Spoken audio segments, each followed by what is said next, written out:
yeroo 2009 sana naannoo jiituun ture. Eeshi. Yeroo sanan sin beeka kompireensivii intini teeknika barsiistuuti. Teeknikaa fi lafitiidhaan. Waldaan tokko immoo jiraachi waldaa sana tajaajilaa turfan. Sirriidha. Misgaanaa jedhamu jechi tajaajilaan ture.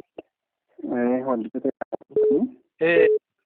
Ani immoo naannoo sana galaan ture. Mucaa maasirri baankii wayii tokko naannoo sana galaa turan dirribee beektu laata mana sanatti naa kadhatanii turtan mana dirribeetti amma achi ba'anii manicha gurguratanii. Sirriidha. Akka galgala tokko naa kadhatanii turtanii. Sirriidha mana dirribee fa'itti sirriidha. Sagalee gurguddaa wayii dubbattanii gaafa sana.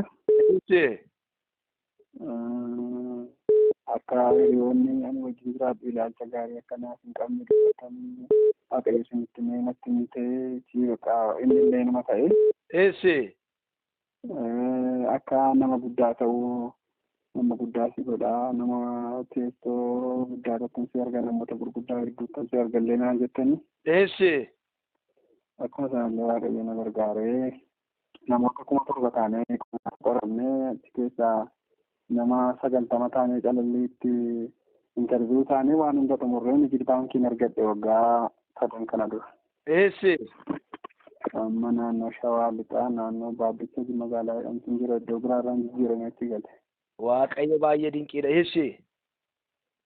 Egaa